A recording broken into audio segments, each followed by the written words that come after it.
What is up? It is January 27th. Notice that I don't say baby Bryson, baby Cameron, my sons anymore because, I feel like I just don't need to say that anymore. I'm always going to be talking to them. So anyways, it's January 27th, 10:12 in the morning, just charging my car right now. Wanted to spend a couple minutes here just to go over my feelings and follow up from yesterday. So I talked about the whole update yesterday with how I'm feeling, or with the opportunity, how the dynamics have changed with the whole partnership thing. And this morning I woke up with a whole bunch of fear. Like, do you want to do that? Are you sure you want to do that? I don't know why my mind is trying to run towards safety, but fortunately I understand how to observe thoughts. So I was observing my thoughts, like, why am I feeling this way? Why am I fearful? Why wouldn't I want to take the opportunity, take the risk for try to get what I really want? I was talking to my brother this morning. He does a lot of self-improvement stuff. He knows a lot about that stuff. Let him know about my feelings and all these ridiculous fears that I'm feeling. And then he told me something about Tim Ferriss and fear setting. And also my brother was talking about journaling. I actually went through that exercise of, I had some fears before and I was told to just journal, just write out for 2 minutes nonstop. Whatever, brain dump whatever's on paper. And I was able to figure out like why I had these fears. It made me feel better. So I know I need to do that regarding these fears that I'm having now about taking this opportunity. But anyways, I was learning about the whole fear setting with Tim Ferriss. And he talks about how, whatever opportunity it is that you're fearful of pursuing. So in this case, for me, it's going down this route of subscription and me not knowing the game, and and understanding how difficult it would be, or it's going to be, to get it to work. And I was like, okay, the whole fear setting thing is okay. That's the opportunity. Okay, the joint venture, or let's call it the subscription. 6 months from now, like, what could I possibly have missed out if I haven't been doing it for 6 months, 12 months? And I'm like, oh shit, 6 months. Well, being 6 months, being fully committed to it, definitely something that's ramping up. I don't know if it's going to be producing positive cash flow, but I know within 6 months, I have a pretty good feeling that we would at least be getting things to work. So I would lose out on a lot of time. 6 months is a lot of time, especially for me right now. My age, I'm 41. I want to be able to get to this freedom point that I'm kind of setting in my head by the time, in another 3-4 years.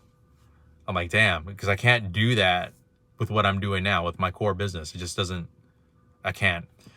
I do want to talk to, I have an investor buddy. I hope he's going to be available to talk to me.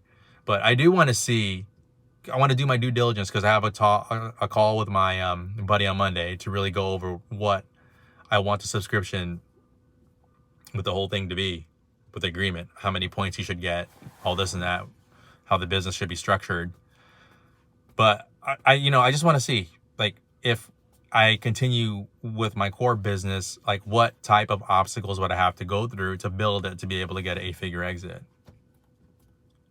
considering it is a one-off type business, right? So yeah, I just want to do my due diligence. But the main thing I wanted to talk about was the whole fear thing, because that kind of surprised me. Like, why am I feeling this fearful? I wasn't feeling this initially when I first jumped into e-commerce and drop shipping initially.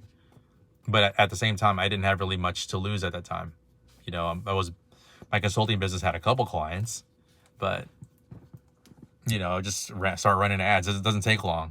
But I do remember initially, I had no idea how Shopify worked. I had to watch a training video or two, but fortunately I took that risk because my buddy was telling me, or when you're getting some traction now with your consulting business, don't do what I'm doing. But anyways, this is what I'm doing, XYZ. We're making this much money.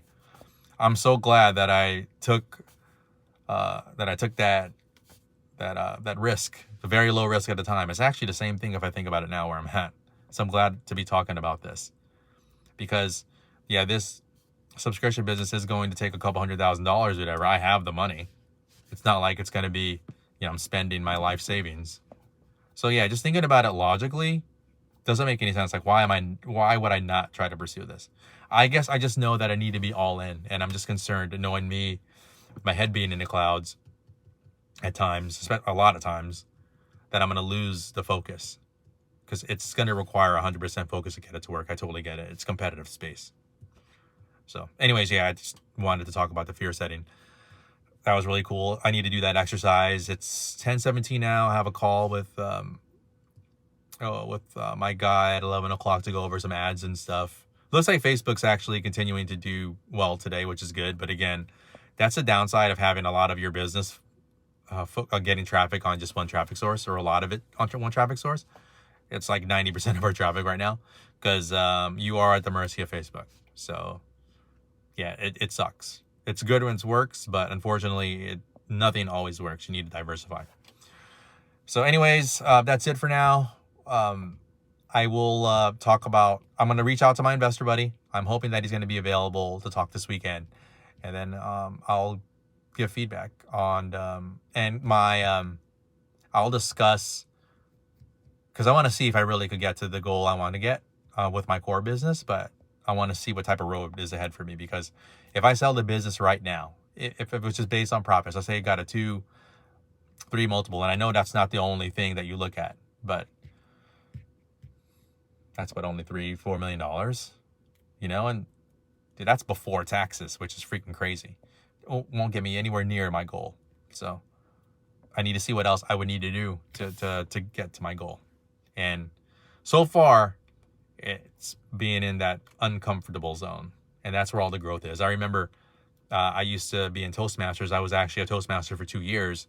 And I wanted to quit on the second freaking day. But my wife was like, you know, you can't quit. And I'm glad I did it, because I learned a lot from it. With the public speaking and all this and that, I was able to have some breakthroughs as far as my mindset's concerned. And here I am. And again, another point where for some reason there is this artificial ceiling that I'm putting on myself. So anyways, that's it for now. I want to read at least a chapter of this book right here. It's a really awesome book. So adios.